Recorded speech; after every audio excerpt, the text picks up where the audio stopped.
Hello and welcome. In this video, I'm going to be giving a somewhat simplified version of my approach to working with Lorcana for self-exploration and personal growth. This is kind of like a quick start way that you can just kind of jump in. Before I get into that, I just want to quickly introduce myself for those who are new to my channel. Hi, I'm Tova. I am a registered associate marriage and family therapist in California. I work online with adults and couples, and I am also a provisional registered drama therapist. So I really bring this creative, playful, and embodied lens to my clinical work, and using games and game systems and tarot cards and oracle cards and dice and all that stuff, I definitely think has a lot of value and utility in supporting self-exploration and personal growth for a variety of reasons. So with that said, let's kind of jump in and talk a little bit about how you can think about using Lorcana for your own self-exploratory purposes. So first of all, in one of my previous videos, I've talked about the different meanings that I've assigned to the colors on the cards. But if you want to just kind of jump in and get started and don't want to spend time doing that, or that feels very challenging for any reason, Lorcana actually has their own meanings that they give to these colors, and these are available online, and I will link to that website in the notes for this video. But basically, they on the website they write, and this is a quote, that each type of magical ink, so these colors on the cards, gives the glimmers different qualities. Usually this means expressing or exaggerating qualities already present in the original character, but it can also mean theming the characters with new roles and skills, right? So, I mean, if we're kind of thinking very metaphorically, very like, how is this personal, thinking about new roles and that we want to strengthen or try out, and new skills that we want to try, right? To engage in our lives.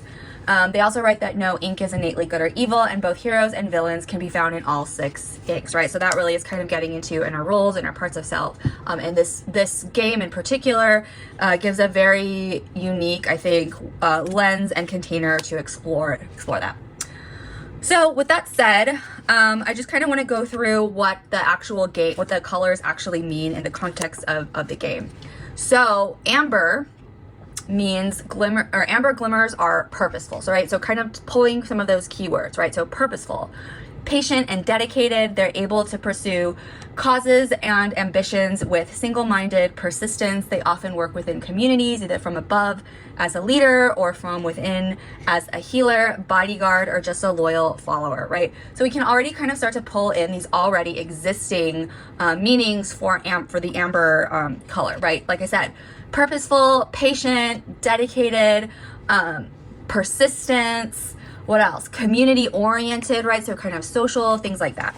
So that's, right from the actual game. And so if I was thinking, right, so nurturing and regulation, inner caregiver, rest, soothing. So my meaning that I assigned is like adjacent, but it's different. So if you don't want to use my system, you don't want to come up with your own system, just use the existing one. So that's amber. Then looking at amethyst. Amethyst glimmers are wondrous, for this is the otherworldly ink of sorcerers, sages, animated objects, and other glimmers who use their special powers to achieve their aims. They are incredibly powerful when they have access to their amazing abilities, but may land in trouble if they're stripped of those or tap into power they can't control. So that has a lot of certainly metaphorical ways to extract from that. Thinking more in terms of magic, right? So kind of getting into archetypes of sorcery, sages, magical things, right? The world of magic, special powers, right? Being really powerful, and kind of, yeah. So what did I say? So intuition and insight, dreams, inner wisdom, creativity, pattern recognition. So that was mine. But again, you can certainly just go on, like I keep saying, the Lorcana website, which I will again link, and you can just find exactly what these the colors mean. But let's move on now to emerald. So emerald glimmers are flexible. Okay, so flexibility, gifted with the ability to adapt to changing circumstances.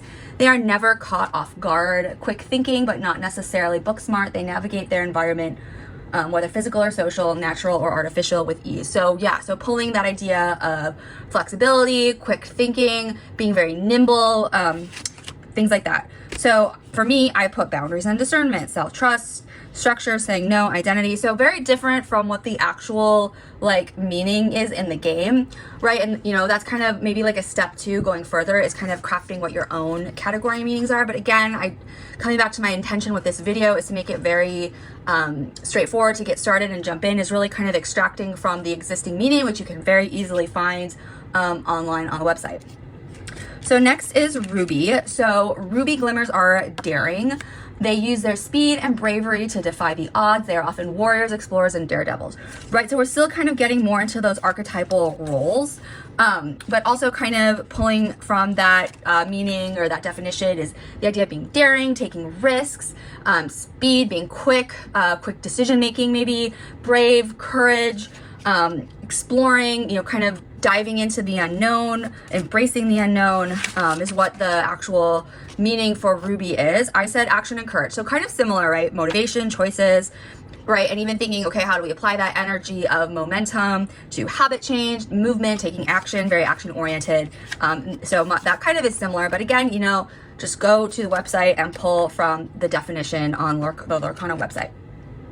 Next is Sapphire. So Sapphire glimmers are intellectual, intelligent, and creative. They excel at strategy, invention, and the arts. They can almost always know something, plan something, or invent something that will win the day. So again, kind of getting more into cognitive plays, the mind, strategy, intelligence, creativity, kind of, you know, planning, inventing. So things like that. I said, yeah, planning and systems. So also very aligned strategy, decision-making, navigating transitions, setting goals, organization, routines, things like that.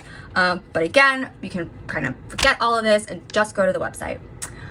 And then finally, there is Steel.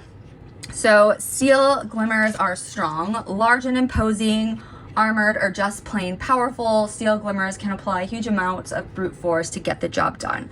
So, you know, kind of pulling from that one, you know, being like physically strong, maybe you could parallel that with being strong in body, mind, and spirit as well. It seems that, but it does seem to be like weighted more towards the physical, but that idea of being really powerful and being really like forceful, it could also kind of move into almost like a shadow or like a negative quality to some extent.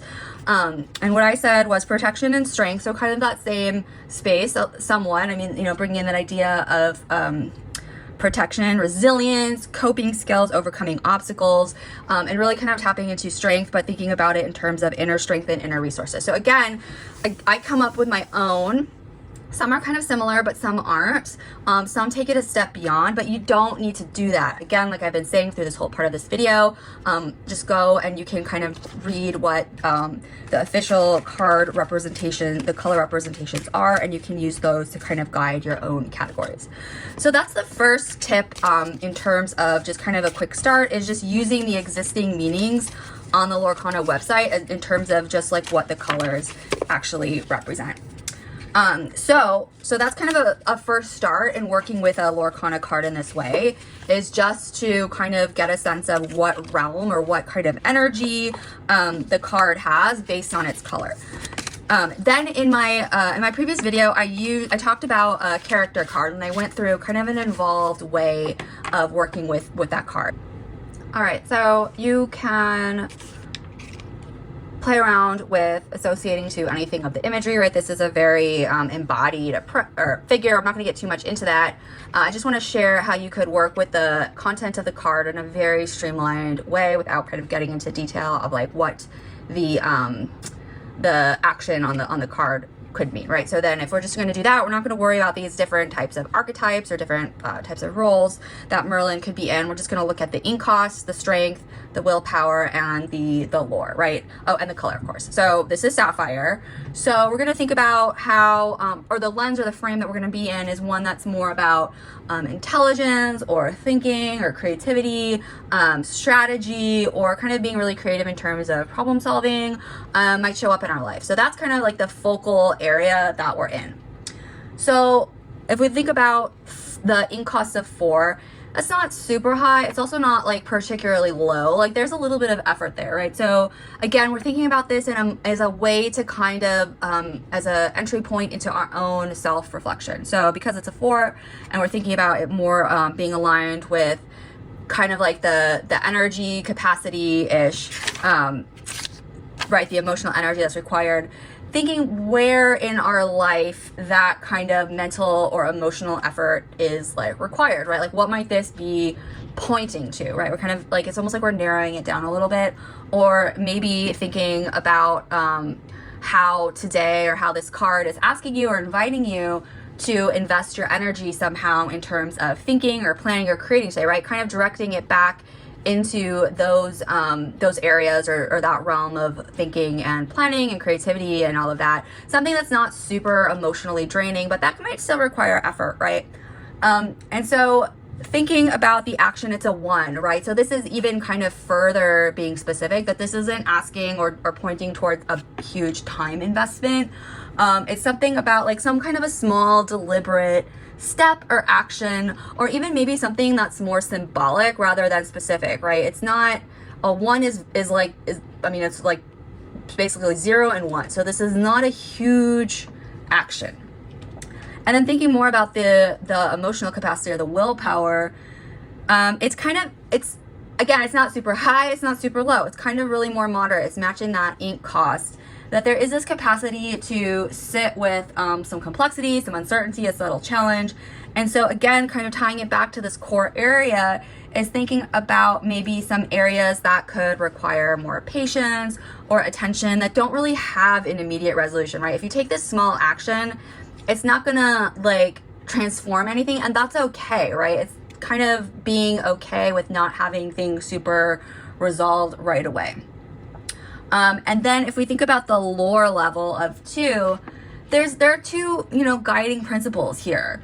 So thinking about, like what you can notice or learn or apply from the card or the archetype. And again, I'm kind of speaking very generally and broad, but ideally if you're kind of working with this card, you're kind of getting more specific to a more specific area that you're working with, right? And so thinking about what you can take away, or what the opportunity, what the invitation is helping you to notice or to learn or to apply.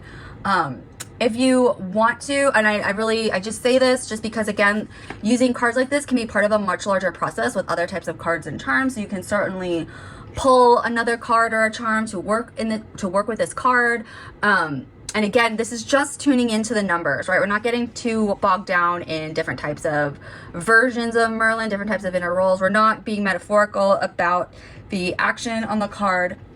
It's just kind of thinking about, even at and then the third way, and because this kind of goes back to it, is just focused on one number.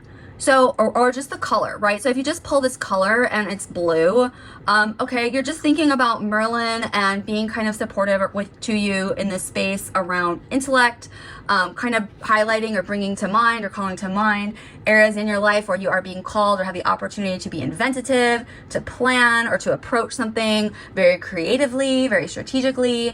So that's even just the blue, okay? Then if you want to just think about the 1, right? Thinking about where you can take and identify where and what one small step toward a solution, right? Kind of in that planning space would be. And then you can also think about, if you want to kind of merge these, taking that step while also kind of holding on to patience and curiosity, particularly because things might not be resolved right away. And then or you can just consider the lore, any insight that has emerged throughout the day related, or even just recently in your life, any insights that have emerged for you related to intellect or problem solving or planning or creativity, and just kind of what those takeaways, what those learning moments were for you. So there you have it. Those are 3 ways to simplify working with Lorcana cards in this way. 1 is to use the color meanings that are available online on the Lorcana website. The second way is to just focus on the color and the numbers. And then the third way to streamline it is to just focus on 1. So you can just focus on the color, you can just focus on one of the numbers, or you can, think about like when we are using dice, we don't always need to roll all the dice. We can sometimes just roll like a d6. And so it's the same way with the cards. You don't need to use every piece of information on it. You can just pick and choose the ones that work for you. So if you enjoyed this video, please go ahead and hit subscribe. I will be doing much more content on using elements of games and play, and tarot cards and oracle cards and dice and all that fun stuff to support our own self-exploration and personal growth.